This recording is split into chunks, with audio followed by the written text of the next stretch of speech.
시청자 여러분 안녕하십니까. 정책과 시사를 풀어내는 장성철TV 장성철입니다. 오늘은 귀한 손님을 모셨습니다. 국민의힘 제주도당에서 실시하는 제5회 한라아카데미의 강사로 오신 분인데요. 전 김세연 국회의원님을 모셨습니다. 장성철TV에 출연해주셔서 감사합니다. 어서 오십시오. 네, 안녕하십니까. 예. 오늘 오셔서 국민의힘 제주도당에서 당직자들을 상대로 해서 인공지능과 기본소득 이 주제로 강연해 주셨는데, 강연 마친 소감 한 말씀. 제주도당에서 한라아카데미라는 이 시민 어떤 정책 담론을 형성하는 좋은 자리를 만들어 주시고 또 불러주신 덕분에 오늘 사실 예상했던 것보다 훨씬 더 예리한 질문들도 주시고 해서 네. 제주도당의 이런 이 정책적인 역량을 제가 한번 그 높은 역량을 제가 체험을 잘 하고 이거 칭찬의 말씀해서 감사합니다. 어쨌든 도당이 더 열심히 이렇게 기본소득 의제뿐만 아니고 한라아카데미를 통해서 좀 질적인 정책 역량을 해서 도민들한테 더 잘해라 그 뜻으로 이해를 하고요. 개인적으로는 저한테 지난 총선 때 지원 유세 와주셨는데 감사 인사도 제대로 못했습니다. 아닙니다.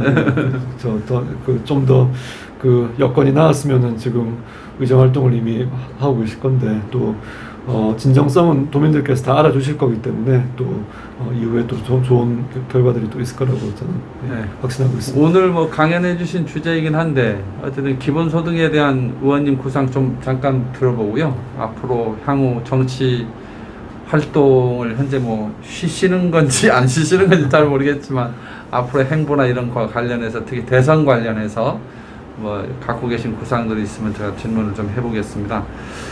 우선 제가 근본적으로 갖고 있는 질문이요. 네.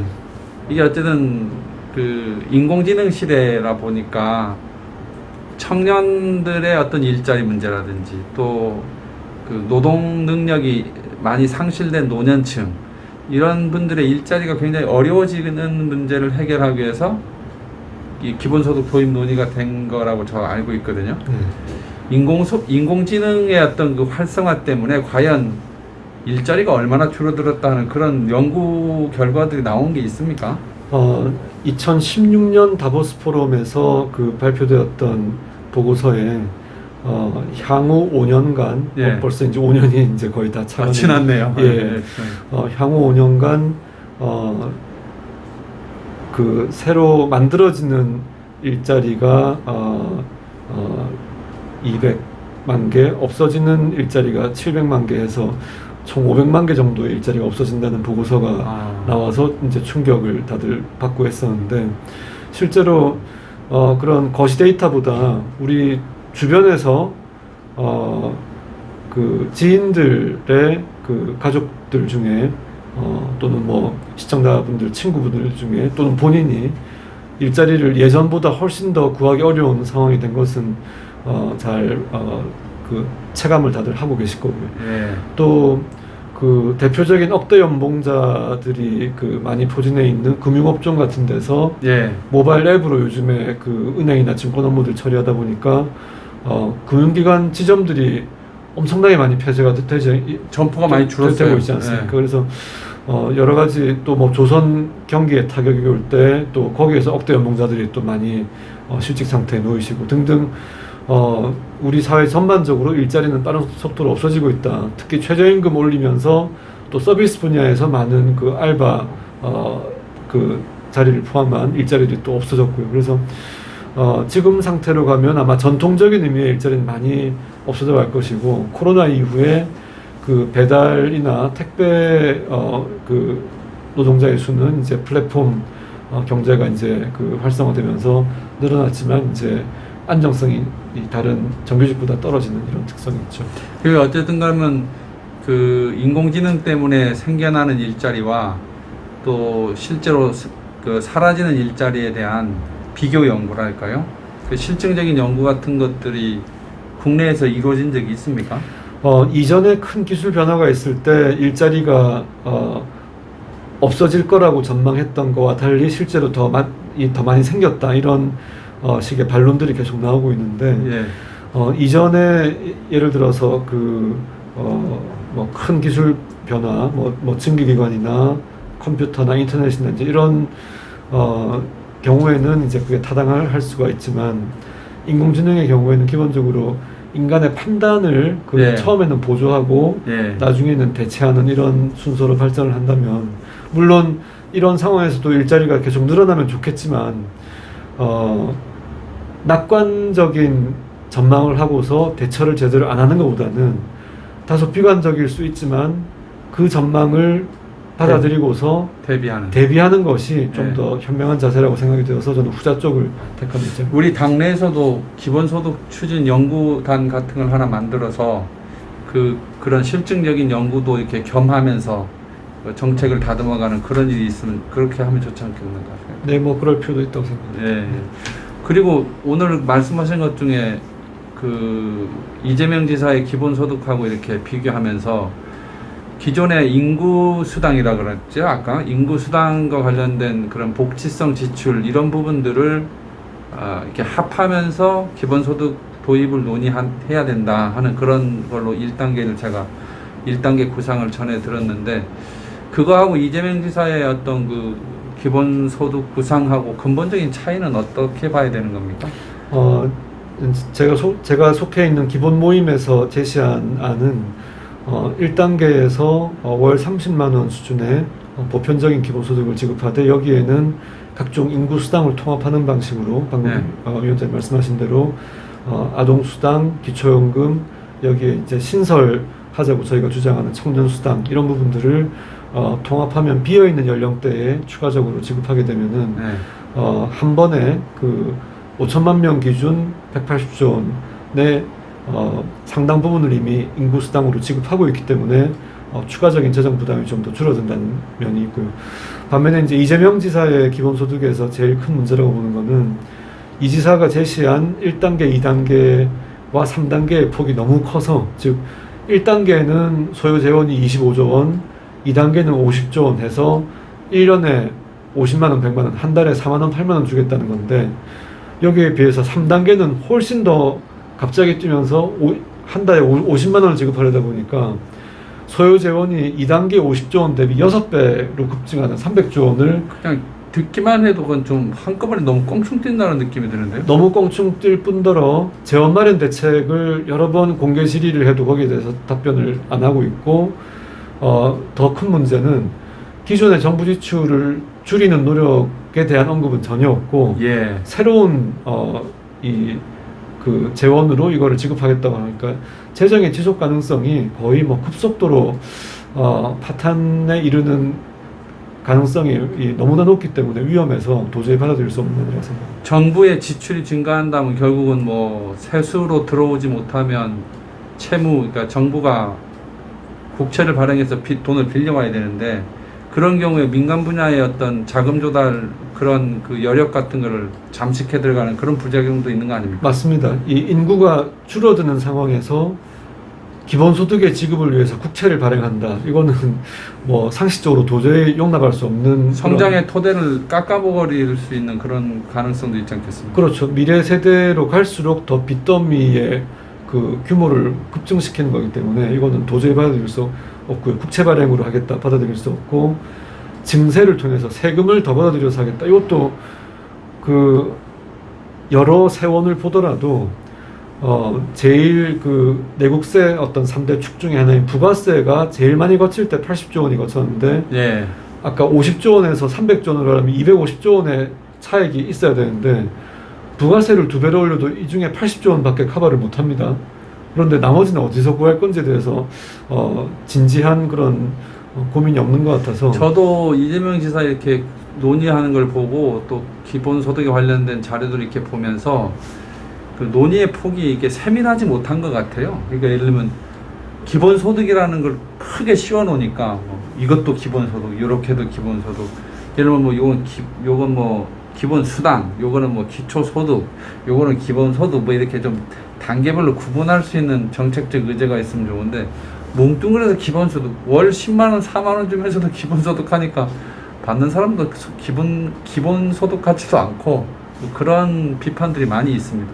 그 기본이라는 이 정책의 어떤 브랜드만 띄우려고 이제 기본소득, 기본대출, 기본주택 시리즈로 내놓은 거 아니냐 이런 비판을 이재사께서 많이 받고 계신데요. 실제로 이제 그런 비판을 받지 않기 위해서는 좀 더 충실한 내용적인 이런 이 설명이 뒤따라야 될 거로 생각합니다.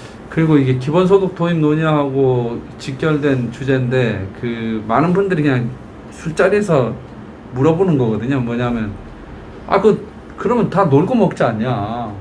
그냥 그렇게 돈 많이 주면.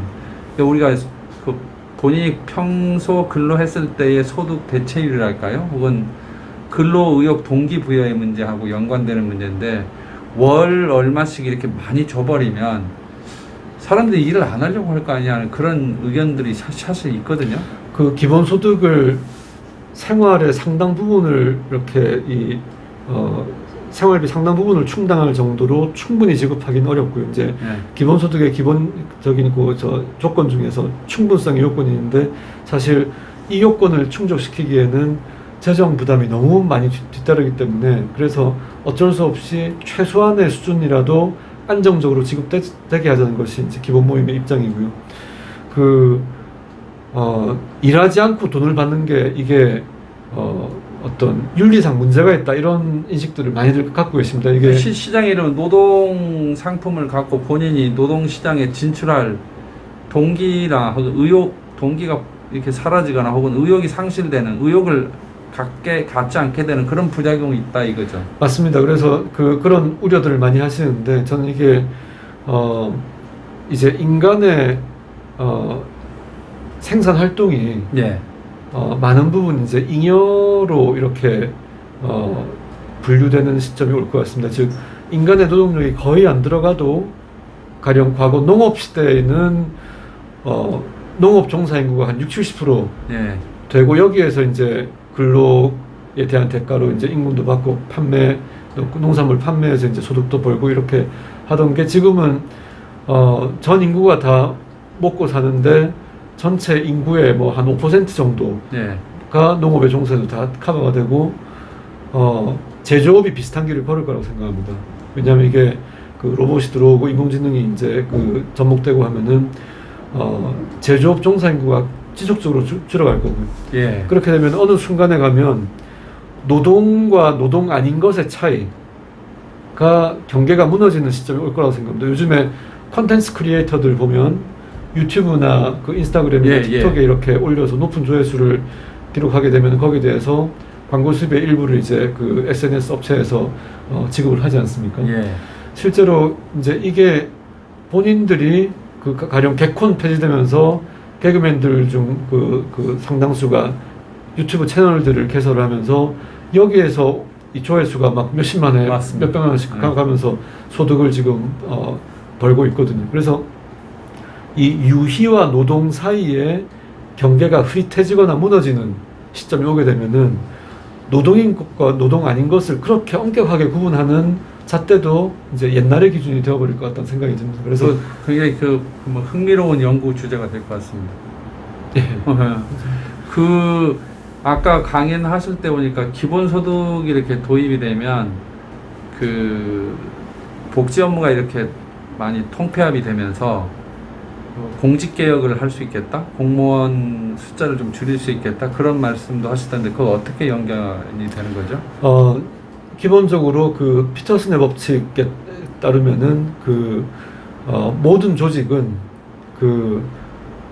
끊임없이 자기 조직의 규모를 키우는 그런 속성이 있다고 합니다. 그러니까 우리 행정부도 마찬가지고 그런 건 맞아 있어요. 그런 거. 그러니까 기업의 경우에는 이 기업이 효율성을 유지하고 시장의 니즈에 맞게 변신하지 않으면은 도태되기 때문에 생존을 위해서 끊임없이 자기 조정을 하는 기능이나 규모를 조정을 하는 이런 선순환의 이 작동을 하는 그런 모습을 보이는데 반해서 국가가 부도나지 않는 한 행정부는 공무원의 신분 보장이 지금 이 완벽하게 법률에 의해서 되어 있으면서 또 두터운 연금 보장을 받으면서 여기에는 이 생존에 대한 우려를 느낄 만한 지점들이 거의 생기지 않게 됩니다. 그러니까 개인이 나빠서가 아니라 이런 환경적 요인 때문에 도덕적 해이가 발생할 수밖에 없고 지속적으로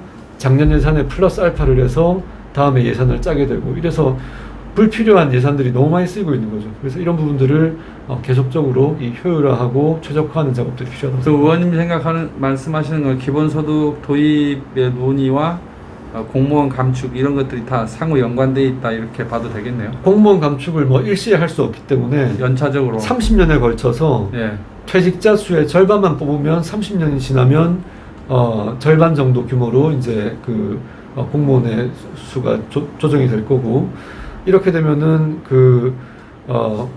국민의 생명, 안전, 건강에 직결되는 국방, 치안, 방제, 방역, 또 특수복지 분야, 예. 장애인 복지 같은 이런 분야에는 증원을 하고요. 예. 나머지 분야에는 이 정원을 줄임으로써 전반적인 그 조직 효율을 높이는 그런 길을 택해야 된다고 생각합니다. 이제 마지막 질문으로 와야 될 것 같습니다. 혹시 제주도가 인구가 한 70만이거든요. 네. 여기 또 섬이라는 지정학적 특성이 있고 고립돼 있고 네.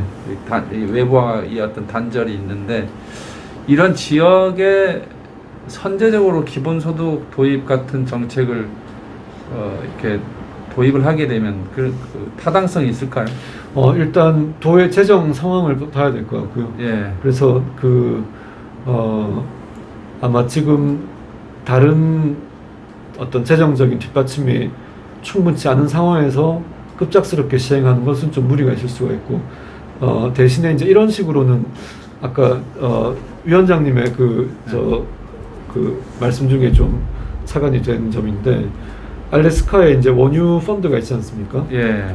그래서 그 배당을 이제 이 알래스카 주민들한테 매년 하고 있는데 가령 제주도를 어떤 공공 데이터의 가장 높은 수준의 지역으로 어떤 선도적인 전략을 수립 집행을 해서 예.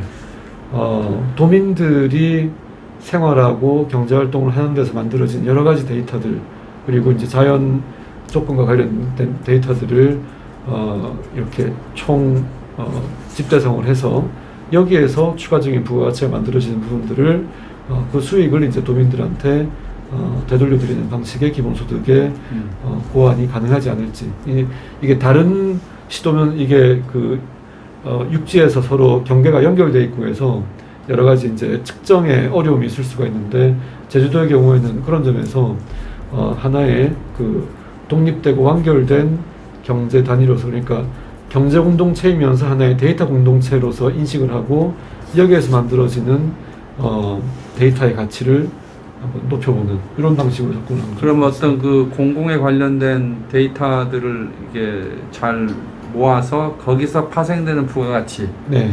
그런 소득을 통해서 기본소득 도입을 한번 고려해 볼 필요가 있다. 그러니까 개인정보 보호는 충실히 하면서 예. 익명화된 공공 데이터의 어떤 분석 및 가공 또 활용을 통한 새로운 부가가치 창출을 하고 이 부분을 이제 도에서 주민들께 잘 돌려드리는 국가적 차원의 전면적인 어떤 도입보다도 기본소득이 예를 들면 제주도의 재정과 아까 제주도의 자원을 활용한 가치에 따른 수입과 여기에 덧붙여서 중앙정부의 재원을 좀 합쳐가지고 네. 제주도만 기본소득을 먼저 좀 해보자. 네. 특별자치도도 되고 또 아까 여러 가지 지역적 이점이 있잖아요. 그런 건 어떻게 생각하세요? 여러 가지 이제 특별자치도의 지위를 제주도에서 가지고 있는 이유가 이런 새로운 발상의 실험들을 앞서서 해보자 이런 그래서 어떤 대한민국의 새로운 나아갈 길을 개척하기도 하면서 인류 공동체가 나아가는 제일 첨단에서 한번 그런 시도를 해보자는 차원이기 때문에 여러 가지 방법을 고안해볼 필요가 있을 것 같습니다. 그런 시도, 그러니까 제주가 어떤 좀 선도적으로 먼저 기본소득 도입의 어떤 프로그램을 시행해야 된다고 하는 그런 차원에서 논의기구 같은 걸 만들게 되면 의원님 참여 좀 해주십시오. 저야 이렇게 도움되는 일이 있으면 제가 도당에 그런 거 하나 좀 설치해 볼까 하는 생각이 들더라고요. 그런 제주형 기본소득 예. 도입 특별위원회 같은 걸 해서 한뭐 이달에 두 달에 한 번씩이라도 세미나도 하고 예. 실제 방안들 한번 만들어 보면 어떨까 싶은데. 예, 하여튼 어떤 방안이든지 이런 그 새로운 도전 정신과 실험 정신으로 예. 하시는데 뭐 예. 이렇게 도움 될 수 있는 건 자마다지 않겠습니다. 예, 오늘 김세현 의원님 국민의힘 제주도당 한라 아카데미 강사로 모신 이 성과는 냈습니다. 앞으로 제주형 기본소득 도입의 논의에 있어서 큰 원군이 오늘 오셨다 이런 말씀 여러분께 드리면서요. 김세현 의원님 초청한 오늘 장성철 TV의 대담 여러분 잘 보셨습니까? 이 오늘 한라 아카데미의 내용과 또 기본소득에 관련된 김세현 의원님의 구상이 제주뿐만 아니라 우리나라의 기본소득 도입 논의의 실질적인 내용으로 이어질 수 있는 그런 계기가 되었으면 좋겠습니다.